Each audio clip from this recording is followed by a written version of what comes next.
Baik dulur El Victor, Alhamdulillah, Alhamdulillah. Kali ini kita diberikan kesempatan oleh Allah Subhanahu wa Ta'ala untuk bisa ngaji bersama.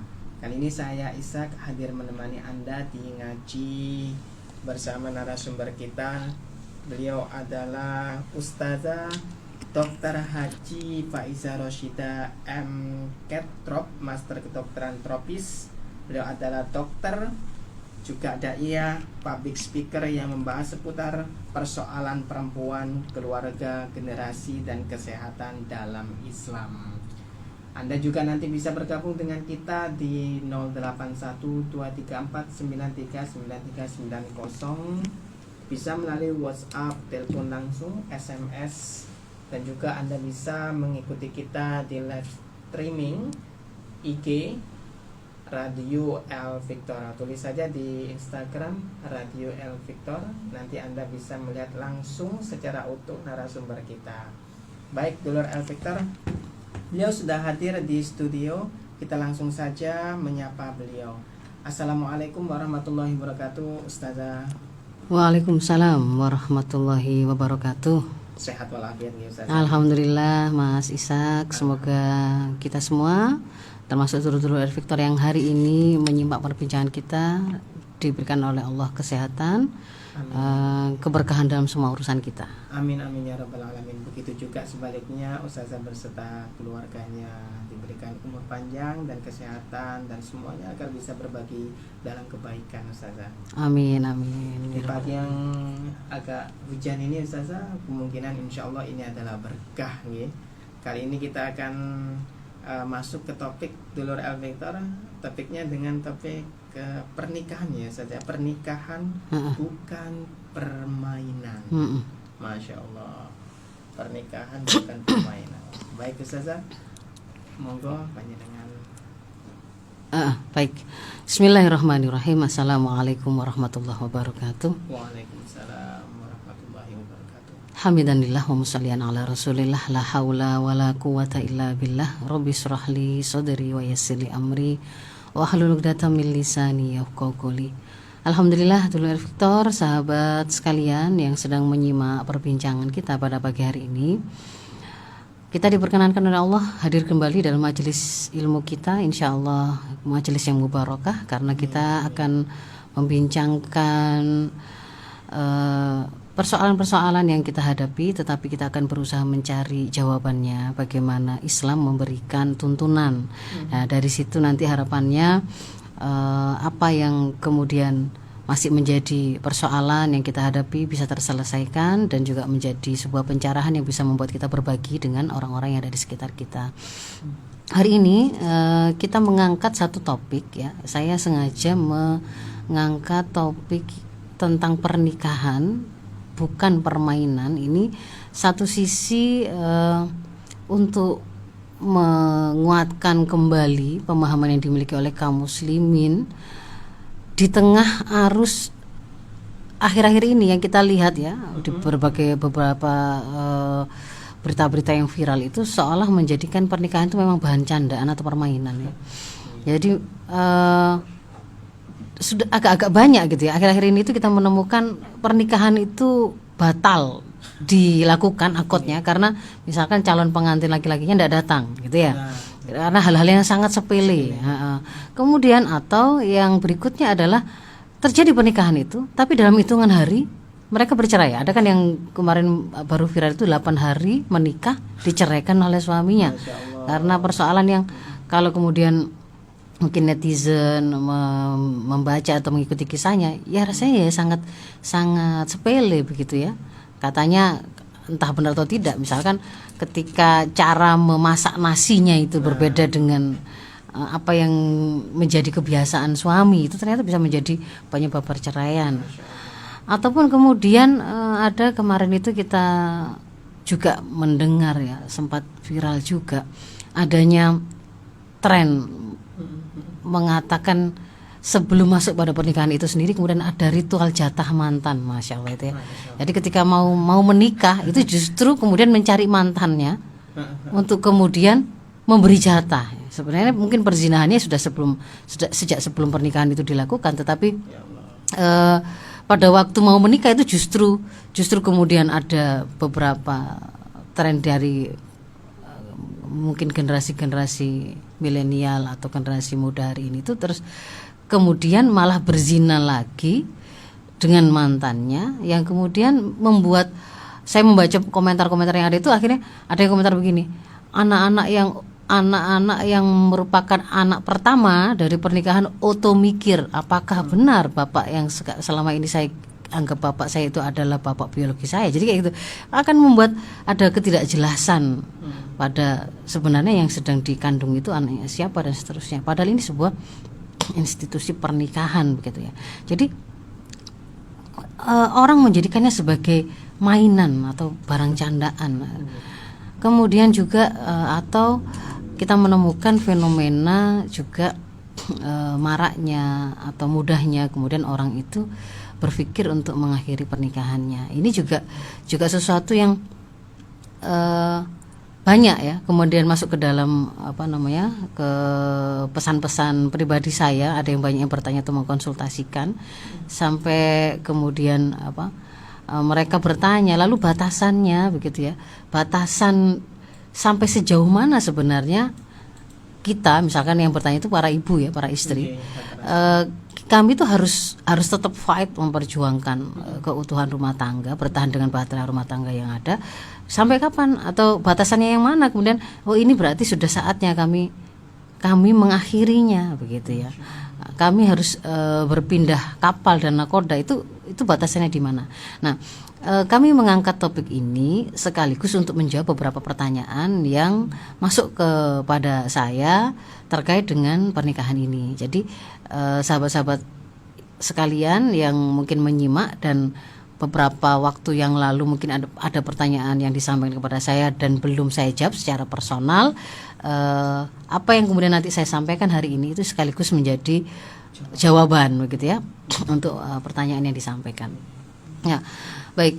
Jadi sebenarnya ketika kemudian kita melihat hari ini fenomena kok pernikahan ini menjadi sebuah candaan dan mainan, itu karena ketidaktahuan ya, karena kebodohan, kejahilan dari mereka yang menjadikannya sebagai bahan candaan.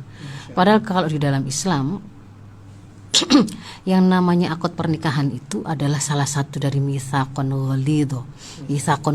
Mitsaq itu perjanjian ya, atau piagam perjanjian.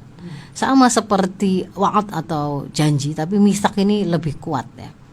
Ghalidho itu artinya kuat, berat, tegas, kokoh. Jadi ini adalah sebuah perjanjian besar, kuat, berat, tegas, kokoh ya, teguh.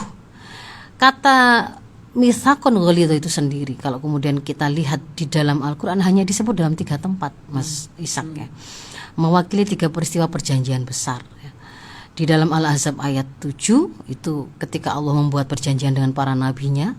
Lalu Al-Nisa ayat 154 itu ketika Allah mengangkat gunung Tursina di atas kepala Bani Israel dan menyuruh mereka untuk berjanji, bersumpah setia akan mentaati Allah gitu ya. Lalu surat An-Nisa ayat 21 ya, ini yang berhubungan dengan janji setia di dalam pernikahan. Jadi dia adalah sebuah mitsaq ghalidho, sebuah perjanjian yang besar, kesepakatan yang agung. Ini bukan main-main begitu ya. Ketika kemudian dilakukan mitsaqun ghalidho ini tadi, ini ada sebuah akad yang terjadi antara seorang suami dan istri kan begitu kan ya.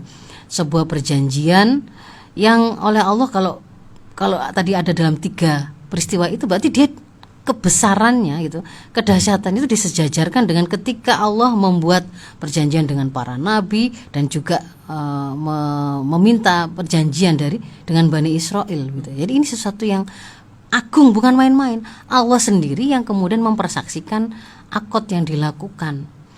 Kalaupun kemudian di situ sepertinya gitu ya, yang terlihat itu yang nampak adalah 2 orang manusia yang sedang melakukan akad atau perjanjian pernikahan, hakikatnya sebenarnya akad itu tadi hanya terjadi ketika ada nama Allah yang dipakai di situ. Jadi ada seorang calon suami, ini seorang pemuda gitu ya, yang kemudian menggunakan nama Allah, gitu kan ya? Menggunakan nama Allah untuk menghalalkan sesuatu yang tadinya haram. Ya. Dia hendak meyakinkan seorang wali yang memiliki anak putrinya yang dia besarkan dengan penuh kasih sayang, dengan air mata dan darah pengorbanan dan seterusnya begitu, yang kemudian dia ambil sebagai amanah dengan menjadikan nama Allah sebagai hal yang meyakinkan sang bapak tadi, begitu kan ya? Kalau saja misalnya sang bapak tadi itu hanya melihat profil sang pemuda tadi, sopo sih arek iki. Nah, kan begitu. Tetapi ketika kemudian sang pemuda tadi itu berani menjadikan dengan nama Allah saya mengambil amanah ini, itu sang orang tua ini sebenarnya yakin dengan keberadaan Allah lah yang akan menyaksikan, Allah yang akan mencatat, Allah yang akan, kan katanya anak ini tadi itu mau menikah itu dengan nama Allah, berarti dia akan menjadikan Allah itu sebagai pemberi tuntunan, kan, rujukan, kan begitu kan ya. Karena itulah kemudian dia teryakinkan untuk memberikan anaknya sebagai amanah yang dipindahkannya, kan begitu, kepada seorang laki-laki yang mungkin baru dikenalnya, kan begitu. Jadi di sini ini meskipun kesepakatan sepertinya dilakukan oleh dua orang, tetapi sebenarnya akad itu dilakukan dengan menggunakan nama Allah, dipersaksikan di hadapan Allah. Kan kita langsung meminta Allah menyaksikan, gitu kan ya. Masa terus gini orang-orang di sekitarnya itu saksi melihat, masa Allah nggak lihat? Itu Allah juga kemudian mempersaksikan akad tersebut dan juga menisbahkan, ada di dalamnya itu makna menisbahkan pertanggungjawaban atas konsekuensi pernikahan tersebut, akad pernikahan tersebut juga kepada Allah. Kalau kemudian seorang suami tadi dia melakukan kedoliman pada istrinya misalkan, maka Allah yang akan menyaksikannya, Allah yang akan meminta pertanggungjawaban kepadanya. Implikasinya itu nggak hanya dia di dunia, tapi di akhirat nanti akan diminta pertanggungjawabannya, kan begitu kan ya. Demikian juga dengan ketika misalkan seorang istri yang dia kemudian menyetujui menerima perjanjian pernikahan tadi, kemudian ternyata dia tidak melaksanakan apa yang menjadi tanggung jawab sebagai istri sebagaimana ditentukan oleh Allah, maka itu pun akan dipertanggungjawabkan oleh dia di hadapan Allah. Sampai nanti ketika kemudian dia dikembalikan lagi kepada Allah di akhirat nanti, begitu. Jadi implikasi pernikahan itu tidak hanya di dunia ini, tapi sampai di akhirat. Sampai di akhirat. Ini urusannya itu seperti itu. Ujungnya itu pada ridho dan kemurkaan Allah, surga atau neraka Allah. Bukan semata-mata susah menjalani hidup pernikahan di dunia ini, apakah miskinnya, apakah susahnya menghadapi beban ekonomi yang hanya berhenti di pernikahan ini, enggak, di dalam pernikahan di dunia ini enggak, tapi itu implikasinya sampai di akhirat. Kita selama-lamanya nanti ujungnya ada di mana? Mendapatkan ridho Allah atau murka Allah, mendapatkan surga Allah, berkumpul kembali di surga Allah dalam suasana penuh kebahagiaan beserta seluruh keluarga kita, ataukah kemudian berhadapan-hadapan sebagai musuh di neraka Allah, gitu ya. Iya, sebaliknya begitu, malah musuh-musuhan begitu.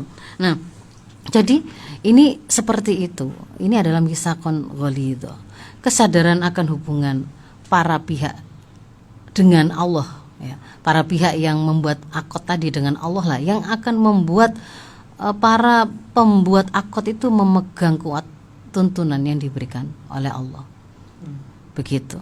Jadi dari sini kita melihat kok ada orang yang sudah janjian, ayo nanti nikah ya, kita bikin akad ya. Kita mau ngajak, mau membuat sebuah persaksian menggunakan nama Allah, menjadikan Allah sebagai pihak yang mempersaksikan, yang nanti juga akan meminta pertanggungjawaban dari apa yang kita perjanjikan. Ternyata terus balik kucing, ternyata kemudian main-main, ternyata kemudian itu sebenarnya menunjukkan bahwa ada sebuah kelemahan pemahaman yang sedang menimpa umat ini. Bahkan sampai mereka tidak mengerti bahwa setiap amal yang harusnya dia lakukan itu harus dia ilmui, sehingga kemudian tidak kemudian main-main dalam melakukan amal apapun, begitu ya. Nah, termasuk pernikahan ini satu, bahwa sebenarnya pernikahan itu sangat kuat, sangat berat dalam Islam.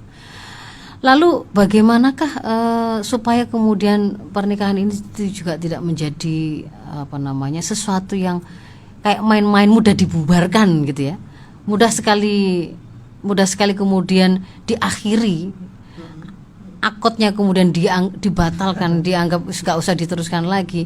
Itu kemudian mengapa sampai terjadi seperti itu? Karena ada sebuah lanjutannya ya.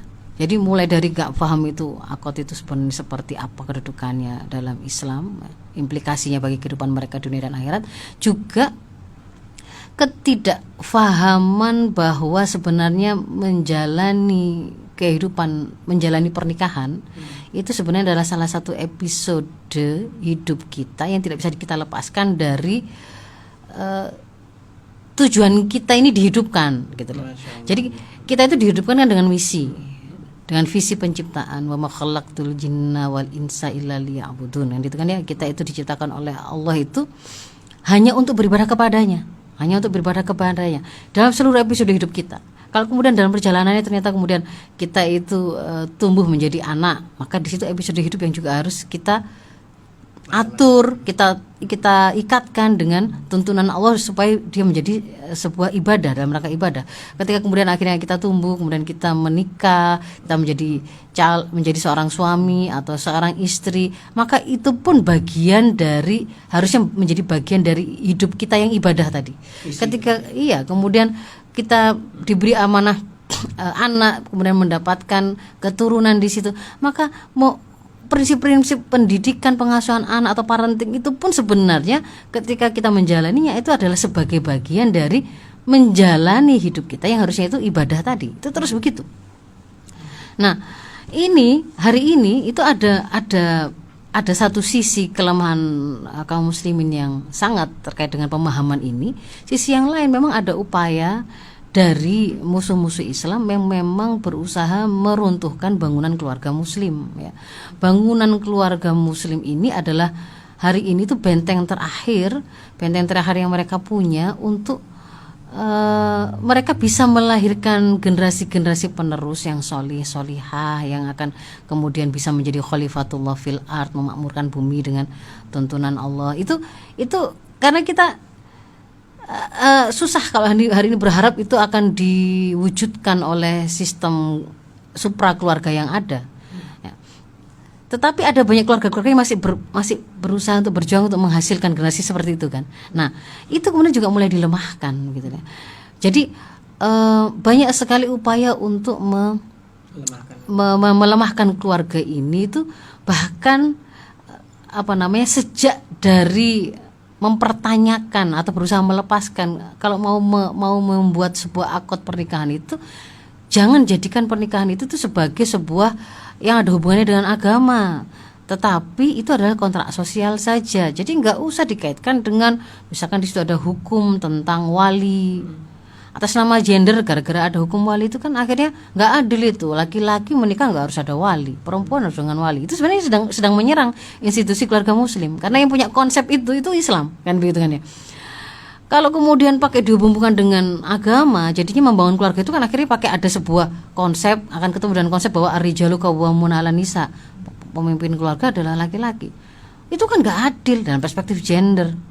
Kalau kita lepaskan dari agama, hanya kontrak sosial saja, tergantung kesepakatan. Siapa yang jadi kepala keluarga, siapa yang jadi ibu, siapa yang jadi pendidik anak, tergantung saja gitu. Jadi termasuk juga definisi keluarga. Meskipun beberapa tahun yang lalu definisi keluarga ini yang ingin digolkan itu gagal ya. Jadi mereka hendak mengadopsi contoh definisi keluarga di luar yang tidak mengkaitkannya dengan agama, yaitu berkumpulnya pasangan atas dasar cinta untuk hidup bersama, kesepakatan untuk hidup bersama atas dasar cinta. Nggak harus itu di situ suami istri, nggak harus di situ itu laki perempuan gitu loh. Keluarga itu bisa dibentuk oleh laki-laki, perempuan dan perempuan, terserah. Nah, itu yang kemudian hari ini pada beberapa negara itu sudah diadopsi definisi begitu kan, LGBTQ gitu kan ya. Sehingga kalau kemudian ini tuh diadopsi oleh umat Islam, ya memang akan hancur bangunan keluarga kita ini. Ini termasuk musuh-musuh dari umat Islam itu tadi ya? Iya, jadi dan arus ini memang hari ini sedang gencar. Kenapa kita disuruh menganggap normal yang namanya LGBTQ itu? Kita disuruh menganggap normal bahwa ada orang yang mau membangun keluarga itu dengan orientasi seksual yang sejenis, kan begitu kan ya. Jadi ini memang satu sisi ada kelemahan yang sangat, tapi juga ada faktor eksternal dari kaum muslim yang memang sedang ada serangan ghazul fikri, ghazul saqafi, bahkan sampai pada level negosiasi, perang politis, karena itu kemudian mulai masuk ke dalam perundang-undangan begitu loh. Ada perjuangan untuk menjadikannya itu legal. Hal-hal yang rusak tadi itu sudah masuk dalam advokasi untuk kemudian masuk di dalam perundang-undangan. Jadi ini yang sedang terjadi. Lalu bagaimana kalau pertanyaan berikutnya Mas Ishak ya, bagaimana kemudian kita kaum muslimin harus mempersiapkan diri untuk memasuki sebuah pernikahan ya. Maka ada beberapa tuntunan dari syariah yang ini harus diketahui, harus difahami, disadari oleh semua muslimah yang kemudian hendak melakukan atau mengambil amal pernikahan tadi begitu ya. Yang pertama adalah tentang apa sebenarnya tujuan dari pernikahan itu, apa sebenarnya yang mau dicari dengan pernikahan itu kan harus ngerti gitu loh. Kalau kemudian salah menetapkan arah, tujuan itu kan akan menjadi arah gitu ya, akan menjadi dia adalah visi yang akan mengarahkan kita mau mengarahkan kapal kita ini, bahtera kita ini ke arah mana. Kalau nggak punya tujuan, misalkan orang mau pergian, mau kemana, pokok melakulah. Yuk, bisa kita pastikan dia akan muter-muter, bisa jadi sampai kelelahan, kehabisan energi, kehabisan seluruh sumber daya, kehabisan ongkos, tapi dia nggak sampai-sampai begitu. Dan itu akan membahayakan amal itu sendiri, perjalanan tadi membahayakan pernikahan itu sendiri. Jadi pertama memang harus paham apa yang sedang kita cari dengan pernikahan, apa yang menjadi tujuannya. Nah, di dalam bagi keluarga muslim begitu ya, bagi keluarga muslim, kalau kita membaca tuntunan Rasul ketika mendoakan sebuah pernikahan, itu kan ada doanya ya, bahkan ada lagunya ya. Apa Mas Ishak ya? Barakallahu laka wa baraka alaika wa jama'a bainakum fi khair, begitu kan ya. Jadi itu ketika ada sebuah kisah ya, ada seorang sahabat dinukil dari Al Hasan bahwa Aqil bin Abi Thalib namanya itu hendak menikah dengan seorang wanita dari Jasyam. Lalu pada saat itu para tamu mengucapkan selamat kepada beliau itu dengan ucapan birrofa wal banin. Birrofa wal banin itu artinya kalau bahasa kita itu mungkin kayak semoga banyak rezeki, banyak anak gitu ya, segera dapat momongan, banyak anak, banyak rezeki kayak begitu. Nah, kemudian Aqil bin Abi Thalib ini melarang mereka, seraya mengatakan jangan kalian ucapkan demikian, karena Rasulullah itu ketika memberi selamat pada sebuah pernikahan itu tidak demikian, tetapi beliau mengatakan barakallahu lakum wa baraka alaikum, atau di riwayat yang lain kemudian ada wa jama'a bainakum fi khair ya. Nah, dari sini ternyata kan Rasul mengajarkan kita untuk mendoakan, artinya ini kan mengharapkan keluarga yang dibangun ini tadi itu mendapatkan keberkahan dari Allah, semoga tercurah pada kalian, melingkupi kalian, dan Allah mengumpulkan kalian berdua dalam kebaikan. Keberkahan itu yang kemudian didoakan ya, kita harapkan itu tercurah pada mereka, pernikahan mereka. Nah, apa sih berkah ini itu ya? Berkah ini itu apa? Berkah ini, atau kalau bahasa asli itu barokah ya. Nah, kalau di Indonesia jadi berkah atau berkat nanti ya. Nah, perkataan ya. Barokah itu kalau kita buka di Kamus Al-Munawwir, di sana diartikan itu nikmat karunia dari Allah yang bisa mendatangkan kebaikan bagi kehidupan manusia. Kalau di Kamus Bahasa Arab Ibnu Munzir, Lisanul Arab, itu dikatakan di situ adalah an-nama waziyadah. Jadi sesuatu yang berkembang dan menambah. Menambah apa maksudnya di sini? Menambah as-sa'adah. Jadi sering gampangnya itu orang para ulama itu mengajarkan apa sih arti dari berkah itu atau barokah itu adalah ziyadatun ni'mah wa ziyadatul khair. Bertambahnya kenikmatan dan kebaikan pada sesuatu. Kalau kita mendoakan pernikahan itu berkah, maka semua doa-doa yang lain itu sudah tercakup di dalamnya. Masya Allah. Ya. Kalau misalkan kita mendoakan dia diberi keturunan, maka kalau kita mendoakan pernikahan itu barokah, kalau di dalam pernikahan itu diberikan keturunan itu keturunan yang berkah, membawa kenikmatan, menambah kebaikan yang ada. bukan akeh anaknya tapi begajulan semua gitu, bangsat semua gitu misalkan ternyata. Menyimpang. Seandainya kemudian pernikahan itu, jadi berkah itu bukan terletak pada lama atau singkatnya berjodoh, bukan terletak pada banyak atau tidaknya anak yang diberikan, yang dilahirkan dari pernikahan itu, juga tidak dilihat dari apa kaya atau tidaknya rumah tangga itu, tidak. Ketika berkah itu menempel pada sesuatu, maka dia akan menambah kenikmatan dan kebaikan dari sesuatu yang ditempelinya. Pernikahan yang barokah meskipun berjodohnya singkat, seperti pernikahan orang tuanya Imam Syafi'i, perjodohan mereka singkat karena ketika Imam Syafi'i itu di kandungan, ayahnya sudah meninggal. Tetapi apa yang kemudian kita saksikan, pernikahan yang singkat itu kan, perjodohan yang sangat singkat itu telah berhasil melahirkan satu sosok Imam Syafi'i yang keberkahannya itu sampai kita bicarakan hingga hari ini. Sekarang Kan begitu. Jadi berkah itu bukan semoga langgeng ya, belum tentu jadi baik. Ya. Semoga banyak anak ya, juga belum tentu jadi baik gitu. Tapi kalau kita doakan semoga barokah Allah atas kalian itu, maka ketika pernikahan itu barokah akan menambah kenikmatan yang ada. Pasangan suami istri tadi itu akan bisa mendapatkan kelezatan pernikahan, menghalalkan yang sebelumnya haram, dan kemudian menambah kebaikan-kebaikan yang ada. Mereka mungkin semakin terjaga dari keharaman zina, pandangannya kan begitu kan ya. Mereka bisa saling menguatkan dalam dakwah, dalam kebaikan, dalam ketaatan. Ketika kemudian mulanya dulu itu satunya atau salah satu pasangannya itu sholat itu kurang bagus, ketika kemudian ada pasangan semakin semangat, nah, misalkan begitu ya, berjamaah dan seterusnya. Jadi menambah kenikmatan, menambah kebaikan yang ada. Belum kalau kemudian nanti itu dia melahirkan anak cucu keturunan, bisa jadi dari pernikahan yang barokah itu lahirlah pemimpin besar yang akan menyelamatkan umat manusia dan seterusnya. Jadi berkah itu begitu gitu. Kita diminta untuk mengejar keberkahan itu dalam pernikahan. Nah, gimana kemudian caranya, kan pesannya begitu. Berkah itu sendiri kalau kemudian kita membuka tuntunan di dalam Islam itu dilekatkan oleh Allah atau akan diberikan oleh Allah ketika kita itu beriman dan bertakwa. Ketika kita beriman dan bertakwa. Dalam salah satu ayat itu kan Allah berfirman, walau anna ahlal qura amanu wattaqau lafatahna alaihim barakatim minas sama wal ard, itu ya. Kalau saja sekiranya penduduk bumi itu satu beriman, dua bertakwa, niscaya akan kami bukakan keberkahan itu dari langit dan bumi.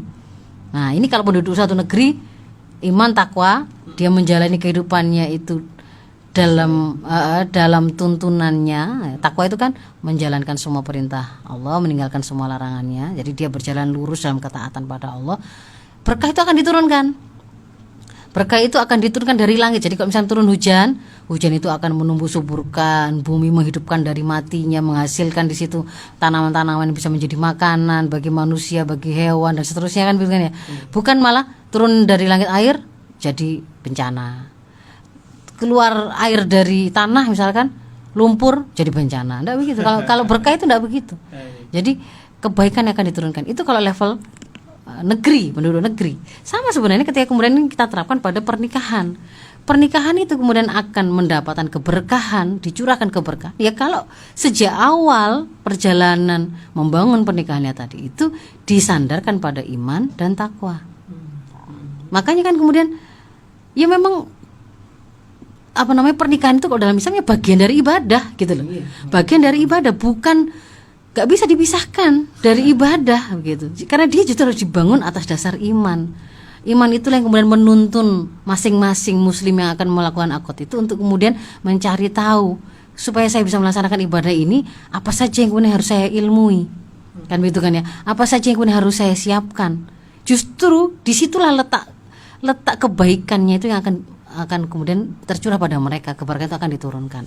Nah, jadi itu dari sisi arahnya, berarti kan bisa difahami ya. Berarti orang yang mau menikah saya hendak mencari keberkahan, yaitu Dengan cara kebahagiaan, kebaikan, menjalani kehidupan ini itu dengan kebaikan, dengan ketaatan, sehingga kemudian ujungnya ini sebenarnya adalah visi dari pemimpin keluarga itu sendiri, atau nakoda dari kapal itu sendiri.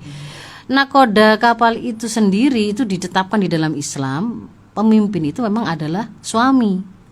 Nah, ini harus dipahami juga supaya kemudian menjadi jelas begitu ya. Jadi ketika ibaratnya kalau kita pakai perumpamaan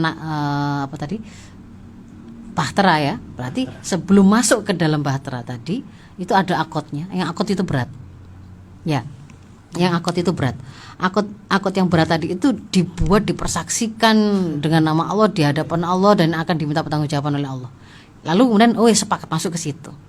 Maka kemudian di dalam akot itu kita sepakat bahwa kita mau kemana supaya ini menjadi perjalanan yang berkah, membawa kebaikan. Kita akan sandarkan semua tuntunan rambu-rambu yang akan kita pakai selama menjalani perjalanan itu sesuai dengan tuntunan Allah. Nah, di dalam tuntunan Allah itu ternyata diberitahukan bahwa pemimpin di dalam bahtera itu atau nakoda bahtera itu adalah suami. Ar-rijalu qawwamuna 'alan nisa. Kan begitu ini. Seorang suami. Maksud dari kepemimpinan di sini ini bagaimana? Apakah itu berarti dia itu berhak untuk melakukan kedoliman kepada istrinya, semena-mena pada anak-anaknya, ataukah itu hubungan seperti atasan dan bawahan, atau yang menggaji dengan digaji, atau bagaimana begitu? Nah, yang dimaksud dengan pemimpin itu adalah dia adalah sahibu kalimatil akhirah, ya.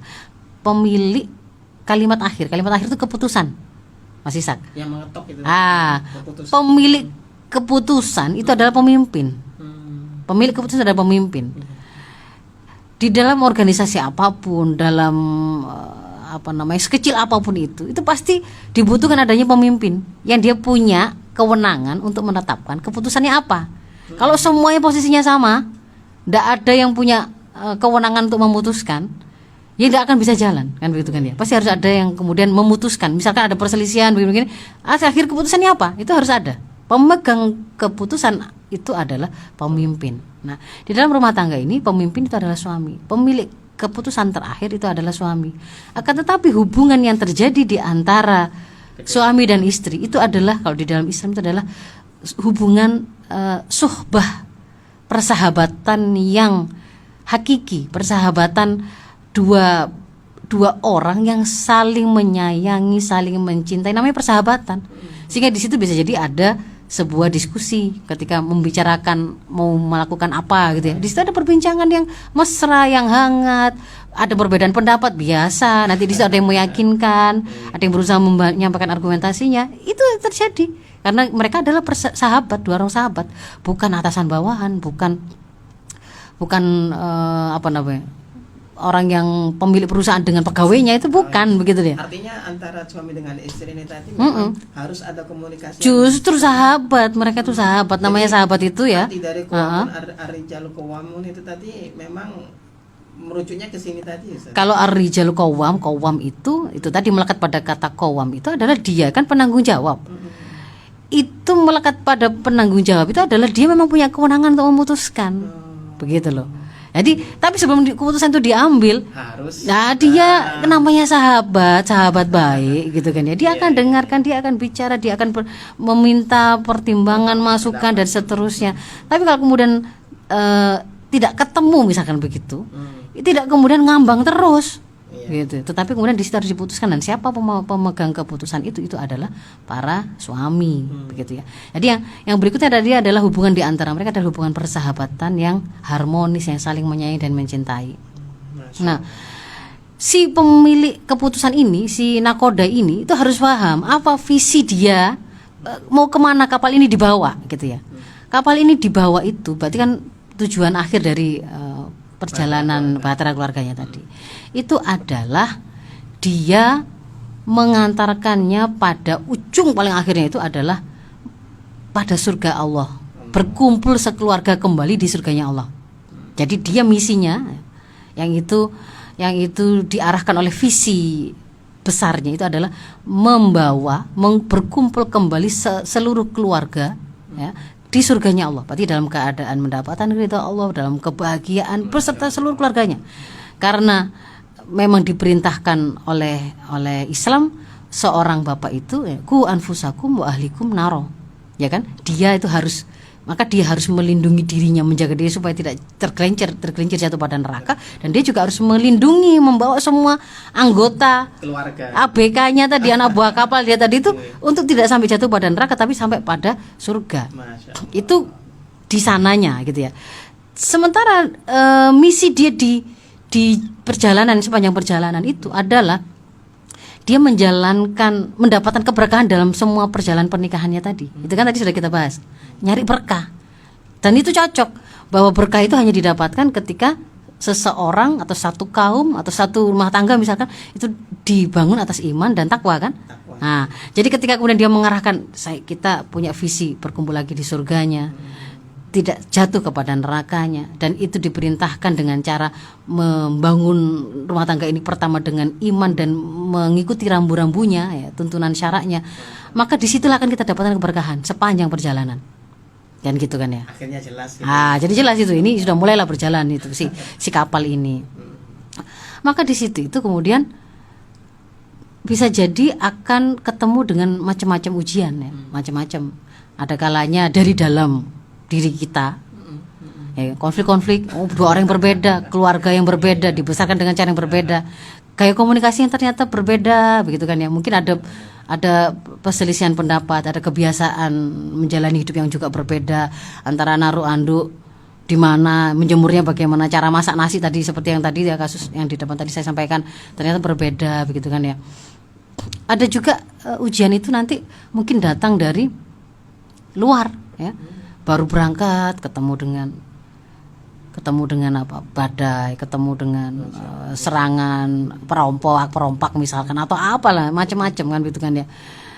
Dan hari ini kalau kemudian kita bicara membangun keluarga di tengah sistem dan peradaban sekuler, kapitalistik, liberalistik seperti hari ini, itu sangat wajar kita itu menemukan ada banyak serangan di dalam rumah tangga tadi. Jangankan sudah berjalan di tengah-tengah. Tadi saya katakan kan ada fenomena jatah mantan. Itu kenapa ada begitu? Itu sebenarnya adalah karena sistem sekuler yang menghilangkan keterikatan pada syariah atau agama atau wahyu, kemudian mengatur pergaulan semaunya dia, yang hedonis, yang liberal, akhirnya muncullah itu tadi pergaulan yang rusak. Dan itu bahkan kemudian bisa menjadi penghalang bahkan sejak sebelum kapal itu berangkat, Bahtera tadi berangkat, ya kan?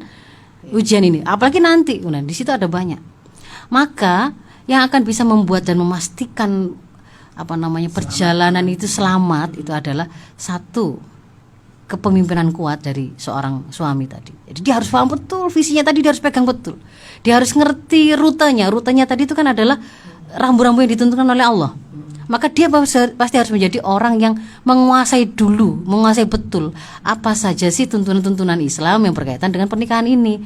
Hak dan kewajiban suami istri, hak orang tua pada anak, hak anak pada orang tua, bagaimana bisa mengatur hubungan mantu dengan mertua, bagaimana ketika kemudian menghadapi istri yang mungkin bangkang, bagaimana kemudian ketika dia kemudian mengalami kesulitan mencari nafkah, itu semua harus diilmui dulu. Bahkan sampai baru nikah pun itu sebenarnya sudah harus mengilmui bagaimana perceraian itu bisa terjadi gitu, supaya tidak ngawur bolak-balik, wes tak talak kamu. Dia tidak ngerti bahwa kalimat itu tadi itu bukan main-main begitu loh. Gara-gara tidak mengilmui. Jadi menikah itu juga termasuk mengilmui tentang hukum-hukum perceraian. Begitu ya. Supaya tidak jatuh pada ternyata dia sudah menjatuhkan talak. Sebenarnya pada saat itu berarti sudah haram dia berhubungan dengan istri, tapi ternyata dia masih menganggap itu enggak, itu kemarin hanya main-main saja, enggak ada. Kemudian dianggap enggak terjadi apa-apa. Nah, itu kan berarti dia harus paham bahwa dia juga harus benar-benar kontrol dirinya juga bagus untuk tidak mudah menyampaikan bermudah-mudah dalam menjatuhkan kata cerai dan seterusnya. Itu yang pertama, jadi kuat ya pimpinan ini. Yang kedua, untuk bisa menjalankan Bahtera ini itu dengan aman, memang kemudian oleh Allah dikasih hak si pemimpin ini supaya nggak direcoki gitu ya di dalam perjalanan ini ya. Dia dikasih hak untuk ditaati oleh anak buahnya, termasuk di situ istrinya, anak-anaknya, secara mutlak kecuali satu kondisi. Jadi dia wajib ditaati perintahnya suami itu oleh istri dan anaknya kecuali di satu kondisi, yaitu kalau dalam rangka maksiat. Oh, Kalau maksiat gak wajib taat. nggak wajib kita. Tapi kalau masih lurus gitu ya, masih mengikuti rutenya, meskipun dia itu si nakoda ini nggak terlalu cakap dalam membaca arah angin, Iya. rodok-rodok misalkan sebenarnya kalau mungkin si istrinya ini lebih tahu begitu ya. Harusnya itu kalau mau ke situ itu rute terdekat itu begini gitu ya. Iki suami ini nggak pati ngerti, bingungan ya, munyer-munyer. Nah, kalaupun seperti ini, kalau memang itu masih kemudian dalam Rute. arah yang menuju ke tujuan yang sama, itu kan bisa berbagi di situ. Si istri punya kelebihan, berikanlah itu kelebihan tadi untuk membackup. Bisa lewat sini mas, kan begitu kan ya. Bisa disampaikan begini. Ini nanti kalau lihat tanda-tanda awannya begini, kayaknya di sebelah sana akan terjadi badai. Kita lewat sini saja atau bagaimana. Kalau misalkan itu sang istri yang memiliki kemampuan lebih, maka disitulah makna mereka sahabat yang baik. Satu sama lain adalah pakaian bagi yang lainnya, kan begitu. Bukan kemudian, wah bojo gue gitu ternyata untuk hal-hal sifatnya sepele gitu, kemudian menganggapnya sebagai masalah besar dan menjadi alasan untuk mengakhiri perjalanan. Masa suamiku itu tiap jemur anduk, tiap mandi anduknya itu basah-basah taruh di kasur. Saya membaca di sosmed itu juga banyak yang kemudian mengangkatnya itu sebagai sebuah masalah begitu ya. Hal sepele. Nah, itu maksiat apa enggak? Itu sesuatu yang akan membahayakan perjalanan bahtera ini untuk akhirnya gagal sampai kepada tujuannya ataukah tidak. Kalau tidak, kalau itu adalah kekurangan, misalkan kekurangan cara berkomunikasinya, suami saya tidak romantis, dia jarang mengingat hari ulang tahun saya atau hari-hari apa, misalnya nggak pernah ngasih bunga, nggak pernah. Kalau kemudian hal itu sifatnya seperti itu, maka berlonggarlah, maafkanlah. Kalau mau perbaikilah sebagai seorang sahabat, satu sama lain yang ingin memperbaiki kualitas, kan begitu kan ya. Biar ngerti bagaimana kemudian sesuatu yang menyenangkan itu sebenarnya dibuat oleh mereka sendiri. Jadi di dalam perjalanan itu bagaimana suasana yang terjalin supaya mereka itu bisa menikmati perjalanan itu, maka itulah kemudian berbicara tentang hal-hal yang sifatnya tambahan yang mengindahkan. Bagaimana akhirnya kemudian membaguskan layanan, kan gitu ya. Jadi masing-masing itu mencari cara, belajar cari ilmu bagaimana sih berkomunikasi dengan suami supaya nggak salah paham, dengan istri supaya dia merasa sangat disayangi dan diperhatikan. Bagaimana sih meningkatkan layanan suami dan istri, misalkan supaya istri saya senang, saya tak belajar mijeti misalnya begitu, atau yang perempuan belajar masak. Ini bicara hal yang sifatnya bukan prinsip begitu loh. Tapi itu kalau kemudian diperlukan untuk mengindahkan, baru dibicarakan, baru diusahakan setelah hal prinsipnya itu tadi sudah ditetapkan. Oh iya, baiklah. Begitu, kita break dulu ya. Iya. Masya Allah, Dulur Al-Victor. Pernikahan bukan permainan. Tidak gampang untuk membangun pernikahan, harus disertai dengan ilmu, ada visi dan juga ada misi. Ibarat tadi seperti bahtera kapal itu tadi, Masya Allah. Anda harus kuat sebelum kita berangkat pun sudah ada ujian, apalagi ketika kita berangkat dalam perjalanan. Oleh karena itu, nanti Anda juga bisa bergabung dengan kita di 081 234 9393 90 setelah jeda berikut ini.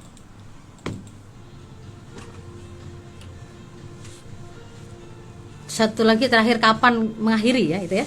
Saya tambahkan itu dulu. Pernikahan tidak main-main menggunakan akad nama Allah itu tadi. Iya. Cerai, cerai, ada juga musuh-musuh yang memang musuh-musuh ini luar biasa sekali bentuknya. Karena dengan definisi definisi keluarga ini bahaya juga kadang-kadang, Masya Allah. Apa tujuan pernikahan itu, setelah itu kapan mengakhiri ya? Ya, sekarang kita mau terus kapan? Nggak bisa dipertahankan itu.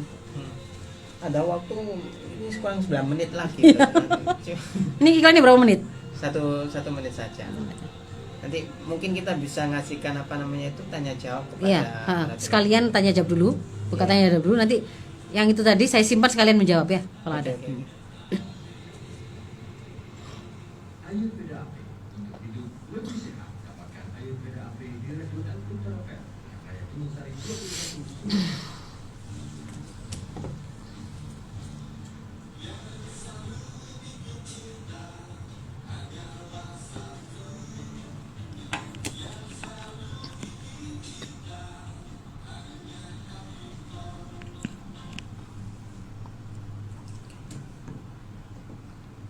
Baik Dolar and Victor, kita akan lanjutkan ngaji kali ini bersama narasumber kita, yakni adalah seorang da'iyah, ya, public speaker.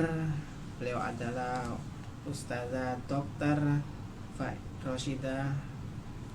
Faiza Roshida, MKTROP, Master Kedokteran Tropis.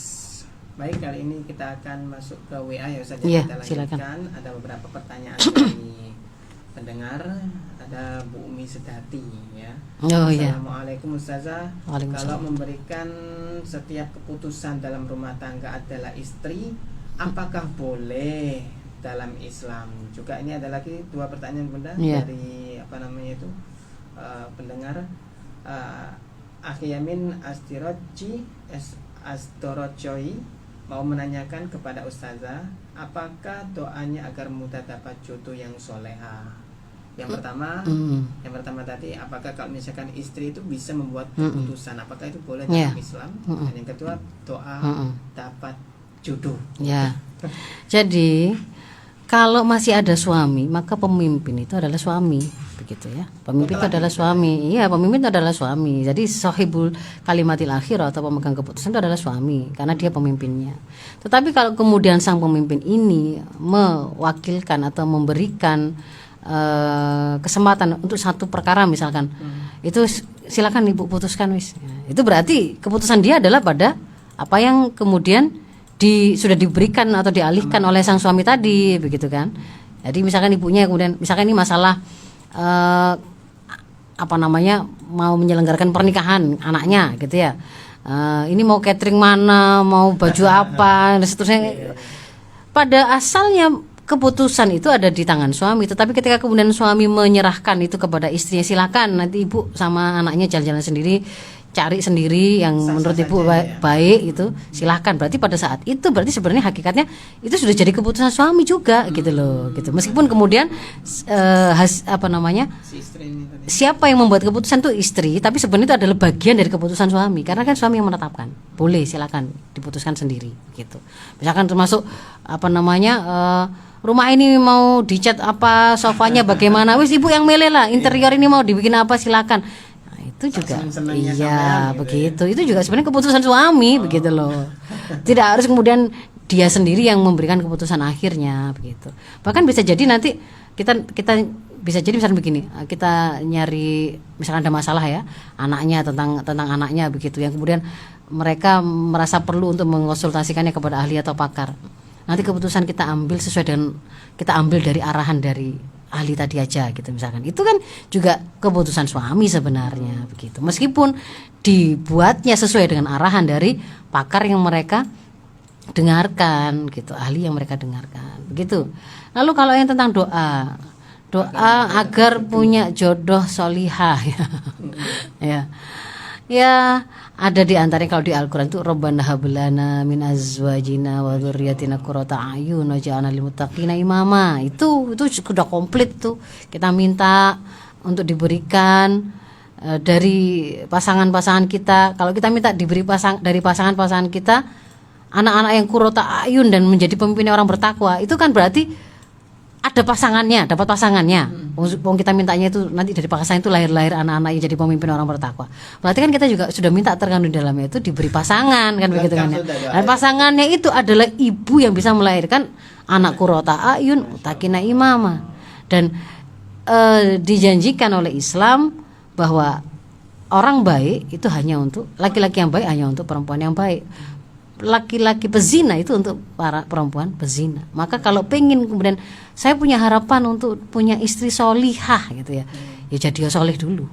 Jadi artinya ya jadi soleh dulu. Yang berdoa ini tadi iya soleh dulu, karena melayakkan diri untuk menjadi suami yang dapat istri solihah. Itu adalah dia harus solih. Gitu. Ya, gitu Mas Ishak. Adakah yang lain atau saya lanjutkan tadi ada satu yang masih tertinggal? Ada satu lagi tadi yang masih belum saya jawab, belum saya terangkan dalam pernikahan tadi. Jadi kalau kemudian sering ditanyakan sampai di mana Ustazah kami itu harus memperjuangkan si bahtera tadi ketika menghadapi ujian. Kapan harus tetap berjuang, kapan harus sudah mengakhiri gitu ya, buyar gitu ya. Kemarin ketika pandemi kita mendapati banyak sekali rumah tangga yang kemudian Bercerai. bersepakat untuk mengakhiri perjalanan. Ya Allah. Wes dewe-dewe ya biar dewe-dewe karena hanya karena menghadapi situasi ekonomi yang sulit dan seterusnya. Nah, sebenarnya apa batasannya? Kalau ibu-ibu ya, bapak-bapak juga mungkin ada yang mendengar gitu ya. Itu loh Victor semua. Ketika kita paham bahwa pernikahan tadi itu harus sampai di tujuannya yaitu surga Allah. Dan sepanjang perjalanan ini kita harus senantiasa mendapatkan keberkahan supaya terasa nikmatnya perjalanan itu, supaya terasa bertambah kebaikannya dengan cara kita mentaati aturan-aturan dan tuntunan Allah. Rambu-rambu itu kemudian kita ilmui gitu kan ya. Ada program khusus untuk suami, istri dan keluarga itu selalu belajar ngaji supaya ngerti apa dan bagaimana mereka harus menjalani kehidupan selama menaiki bahtera tadi gitu ya. Kalau kemudian itu sudah dilakukan begitu, maka kapan kita itu kemudian mengakhiri? Kapan kita ganti nakoda kalau para istri itu? Ya. Kapan kita harus memutuskan kita keluar dari kapal itu? Gitu. Itu adalah kalau terjadi sesuatu yang memastikan kita nggak akan sampai pada tujuan, atau artinya memastikan kapal kita tadi, bahtera kita tadi tidak sampai pada tujuan, atau kapal tadi kita tidak tahu akan sampai pada tujuan atau tidak, tapi kita pasti bisa jadi mati duluan di dalam kapal itu. Kalau misalnya seperti itu, misalnya begini contohnya ya. Kalau kapal itu atau bahtera tadi tidak akan sampai pada tujuan, itu akan terjadi ketika misalkan sang pemimpin itu telah memutuskan ganti tujuan. Jadi bukan ke surganya Allah visinya. Bahkan dia akan memutus hubungan dengan akhirat, dia akan memutus hubungan dengan Allah, dia akan memutus hubungan dan ketikatan pada Allah. Rumah tangga ini ya sakarap-karap ya, maksiat terserah.